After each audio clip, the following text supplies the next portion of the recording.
he would win scoring titles, but he wouldn't win NBA titles. And I agree. He would probably be Russell minus the rebounds and assists, because Russell will do something every night that will leave you in awe. Russell Westbrook can't handle the ball like this kid, Skip. He can't finish at the rim with either hand. Mm-hmm. His English off the glass, I've never seen anything like it. I've never seen anybody pat the ball like he can. Pete Maravich, maybe way back when, but a lot of people don't remember Pete. Isaiah Thomas had great handles, but this kid is unreal. This kid is an and one Harlem Globetrotter, Curly Neal type stuff, handling the basketball in an actual game. Skip, if you look, put it to you like this. He's Isaiah Thomas. He's 4 inches taller than Isaiah Thomas if he's on the Knicks. You mean this Isaiah? This Isaiah Thomas. Okay. Right. He'll average about 30 points a game, maybe even more, with about 5 assists. That's what he is. That's who he is. If you look at him in the 3 years with LeBron James, since LeBron has been back, he's played 17 games without LeBron. They're 4-13. Kevin Love was in those games in which LeBron didn't play. LeBron James without Kyrie, 36 times, 25-11. He goes from 17 shots a game playing with LeBron to 22 shots per game without LeBron. But guess what stays the same, Skip? His assist total. And he goes from averaging about 23, 24 points with LeBron to averaging 30 without LeBron. And that's what he'll be. They're not winning a title with him as your lead.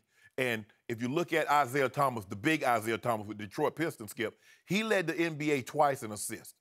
And for like 3 or 4 years, he was a 20-10 guy. Now, he finished his career as a 19-9. Kyrie Irving's not averaging 9 assists a game. And he's not going to average 9 assists because it's hard for you to average 9 assists unless, Russell did it, and I think that's why he ended up winning the trophy, because what he did was unbelievable, and that's not to diminish it, but Russell's not going to win a title. Kyrie at 6'2" is not going to lead your team to an NBA title with him as the primary guy. The days of the little guy, what Isaiah did, Skip, that was an anomaly. That was also 20 years ago. The NBA has changed now, and a 6'2" guy is not going to. So he'll win an NBA title, go into the Knicks, and they'll love him, Skip. He will bring excitement. He'll be Linsanity on steroids. Because you remember what Jeremy Lin was. It was ridiculous. Mm-hmm. Jeremy Lin couldn't hold a candle to this kid in the dark. So he has wicked handles. He'll average about 32 a night. And with the East the way it is, Skip, they'll probably go to the playoffs. They'll probably be the 8th seed because they ain't got really but 4 teams in there when you look at it. But, Skip, let's be real. He would be better, but in his mind, he wants to be a number one, and he's ready to take his show on the road. So, conventional wisdom says you are dead right about Kyrie Irving. I cannot deny the negative solo numbers that you just threw back at me. But I can refute them because Kyrie Irving, for me, falls into that small category of guys I just wouldn't bet against if he gets an opportunity to go elsewhere. I'm still not sure he's going to get that opportunity because he's got 2 years left on his deal. But I'm just going to remind you, his first 3 years in Cleveland without LeBron coming home, he was 19, 20, and 21, stuck on really bad basketball teams. The first 2 coached by a Byron Scott who is notoriously tough on young players. And I don't think it was a whole lot of fun for anybody in that locker room or out on that floor. And in the second year, with the 4th overall pick, they picked our man Dion Waiters. I'm a big fan, but it took Dion he acknowledged this when he sat right there. It took him a while to learn how to do this, to grow up. He started to grow up when he got to watch Westbrook and Durant in Oklahoma City, especially Kevin.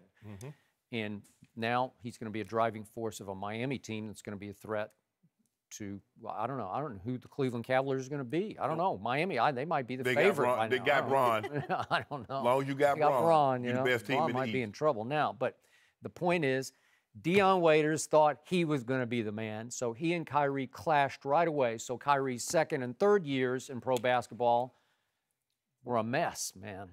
And then Mike Brown came in and tried to pick up the pieces the third year, and finally LeBron came. But LeBron came because he knew he had Kyrie there, and he also knew he was going to be able to acquire Kevin Love. So he wasn't going nowhere to do nothing, the way Kyrie is just saying now, yeah, I'll go to the Knicks. It's his home area team. Obviously, he's from New Jersey.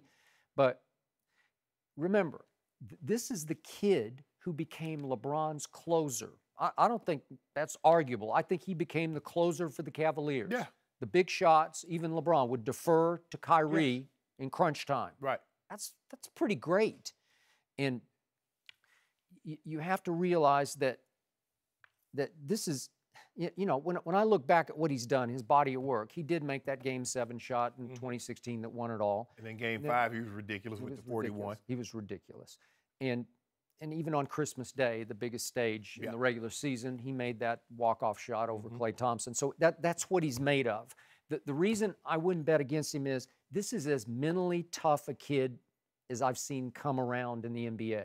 He has huge, deep pride, high character, mental and physical toughness, and he's just fearless. He's not afraid. He doesn't need to say, I'm going to go join forces there. I want to go to Houston. He doesn't want to go to Houston. He wouldn't mind playing with Kawhi in San Antonio for Greg Popovich in a system that he might learn the ropes of how to win basketball games. That would be a great fit for him. To me, I don't know how, we can't figure out how the Knicks could acquire him. I can't figure out how my Spurs could acquire him either. But what did your eye test tell you? When you watched even the past finals, in games 3 and 4, he goes 38 and 40. And to your point that you were just making, there were times I would just sit back in awe and say, he is unguardable, right? Yeah. And you brought up, I wrote it down. I'm glad you brought it up. And you're old enough to remember what the Globetrotters were before the cartoon. This is when they were the Globetrotters. And I'm old enough to remember when they were better than the NBA because the NBA wasn't that big a deal yet. Right.